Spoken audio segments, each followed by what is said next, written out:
12 दिसंबर 1920 मिस्र की रेत में एक अंग्रेज पुरातत्वविद हॉवर्ड कार्टर अपने हाथों से रेत हटा रहे थे। 3 साल से वे इसी रेगिस्तान में खुदाई कर रहे थे, लेकिन कुछ नहीं मिला था। उनके स्पॉन्सर लॉर्ड कार्नारवन ने कहा था कि यह आखिरी मौका है, अगर इस बार कुछ नहीं मिला तो सारा प्रोजेक्ट बंद कर देंगे। और फिर अचानक कार्टर के हाथ एक सीढ़ी से टकराए। रेत के नीचे पत्थर की सीढ़ियां थीं जो नीचे जा रही थी। जब वे उन सीढ़ियों से नीचे गए तो एक दरवाजा मिला। दरवाजे पर मुहर लगी हुई थी, 3000 साल पुरानी मुहर। उन्होंने दरवाजा खोला और अंदर जो देखा वह इतिहास बदल देने वाला था। सोने से भरा एक पूरा कमरा, फिरौन तूतनखामुन का मकबरा।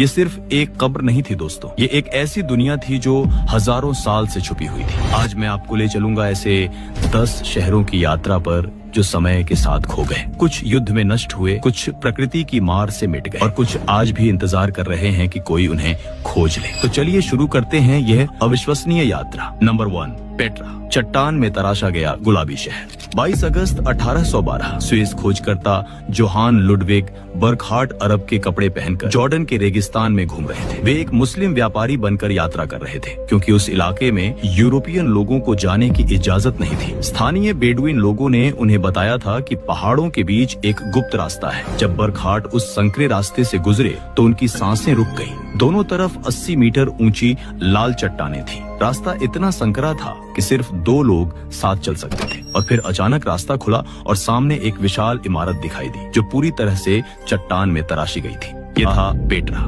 नबातियन लोगों का शहर जो 312 ईसा पूर्व में बनाया गया था। नबातियन लोग अरब के व्यापारी थे जिन्होंने रेगिस्तान के बीचों बीच अपना साम्राज्य स्थापित किया था। उन्होंने पेट्रा को इसलिए चुना क्योंकि यह पहाड़ों के बीच छुपा हुआ था और दुश्मनों से सुरक्षित था। शहर में पहुंचने का सिर्फ एक रास्ता था, जिसे सिक कहा जाता है। ये रास्ता 1.2 किलोमीटर लंबा है और इतना संकरा है कि अगर दुश्मन हमला करे तो कुछ सैनिक ही पूरी सेना को रोक सकते थे। पेट्रा का सबसे मशहूर स्मारक है अल खजने यानी खजाना। ये 40 मीटर ऊंची और 25 मीटर चौड़ी इमारत पूरी तरह से गुलाबी चट्टान में तराशी गई है। इसे बनाने में एक भी ईंट या पत्थर का इस्तेमाल नहीं हुआ। मूर्तिकारों ने सीधे चट्टान को काटकर ये कलाकृति बनाई। सूरज की रोशनी में यह गुलाबी, लाल और नारंगी रंग में चमकता है। इसीलिए पेट्रा को गुलाबी शहर कहा जाता है। स्थानीय बेडुइन लोगों का मानना था कि इस इमारत में फिरौन का खजाना छुपा हुआ है, इसीलिए इसका नाम खजाना पड़ा। लेकिन पेट्रा सिर्फ एक इमारत नहीं, पूरा शहर चट्टानों में तराशा गया है। यहाँ 800 से ज्यादा स्मारक हैं, मकबरे हैं, मंदिर हैं, एक विशाल थिएटर है जिसमें 3000 लोग बैठ सकते थे, रोमन स्टाइल के स्तंभ हैं और सबसे हैरान करने वाली बात है पानी की व्यवस्था। नबातियन लोगों ने रेगिस्तान में पानी के प्रबंधन का ऐसा सिस्टम बनाया था जो आज